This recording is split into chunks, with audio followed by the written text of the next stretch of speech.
Welcome back to Hospitality Insider with Tom Corcoran, Chairman of Falco Lodging Trust.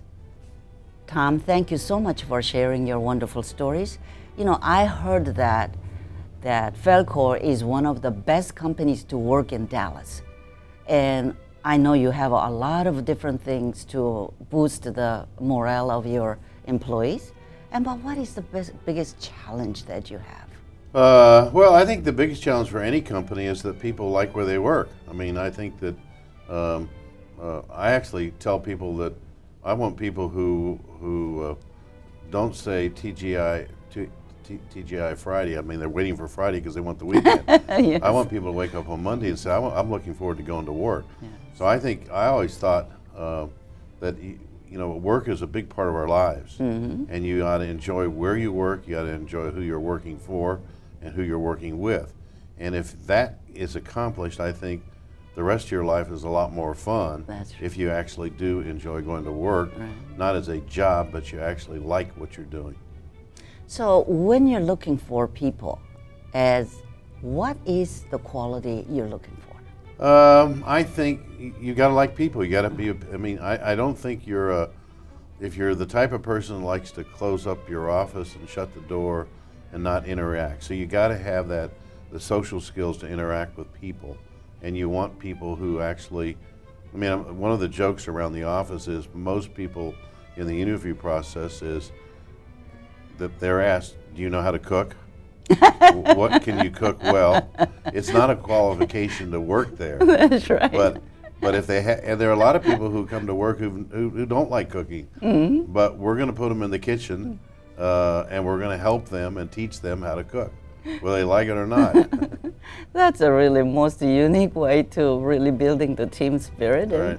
And so now, what is the best way of managing this lodging trust company? Best way of managing, I don't know. One of the things I've always been, I guess, opposed to generally are there's not a lot of rules. I mean, I've never been a big believer that you have a set of rules and procedures on how you run a company. I think you either know the right things to do or you don't. And I think if you treat people with respect and you at the same time try to have a good time, you don't need a lot of rules, and there's not a lot of. I couldn't write a handbook on what to do to make a Falcor culture. I think it's in people to either want to be that way or not. So I'm not sure it's bookable. I'm not sure you're right. So it's just coming from the heart. It is. Yeah. So share with us with your success story. What are you so proud of that you have accomplished?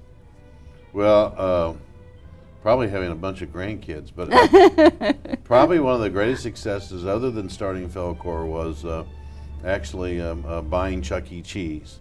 And early in my career, back in the '80s, and buying it out of bankruptcy and turning it around, and actually going public. And today, it's a very, very successful company. And again, I think that's one of those concepts where it's about family, it's about birthdays is a big part of it, and I think that's, and I'm glad to see it a part of American culture today. My parents may not always agree, because when they go there, they go, "Oh, I hate going there," but it is in fact a part of our culture in America today.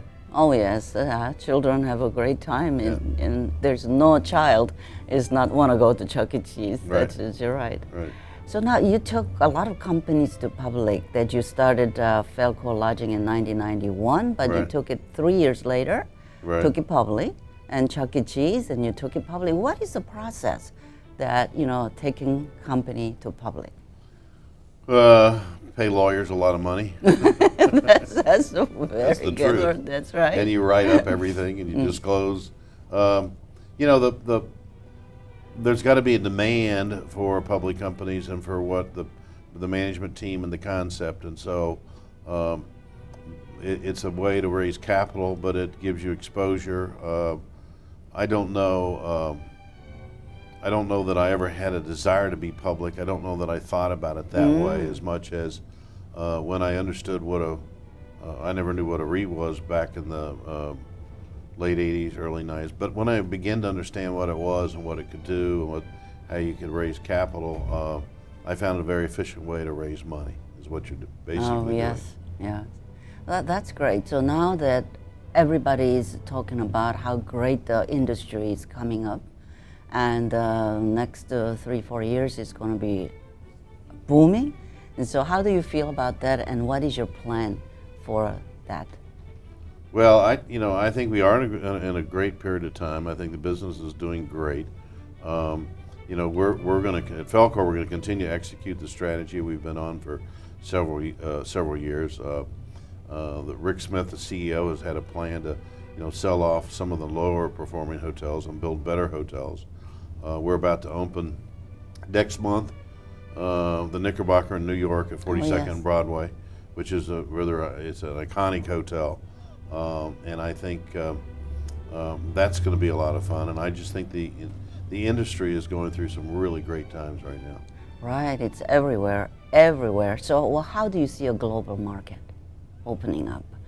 Well, I don't know that, Falcor doesn't really, we stay fairly focused on the U.S., but I think, we definitely, United States tourism, it's still one of the greatest exports that we have today right. in the United States, and I think more and more people are beginning to travel from outside the United States into the United States. They're easing up a lot of the visa restrictions, and there's more visa waiver countries coming in, and I think all of that's going to add to increased tourism. I mean, yesterday during the discussion they were talking about the dollar today and where the euro is and the difficulty and how much more expensive it is for the Europeans to come over here.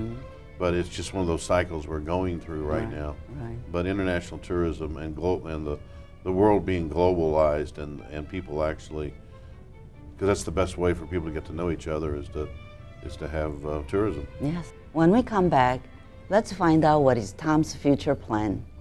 Don't go away. Welcome to Hospitality Insider on Connie TV with your host, Connie Kim.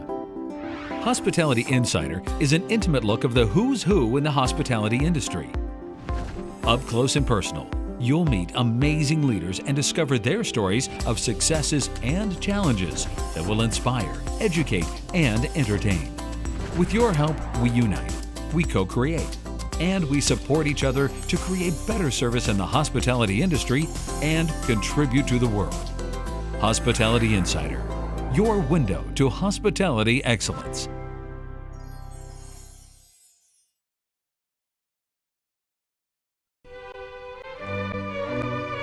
Hi, I'm D.B. Kim with Darf Design, and you're watching. And you're watching. And you're watching. And you are watching. And you're watching Connie TV. Connie TV. Connie TV. Connie TV. Connie TV. The first internet channel for the hospitality industry.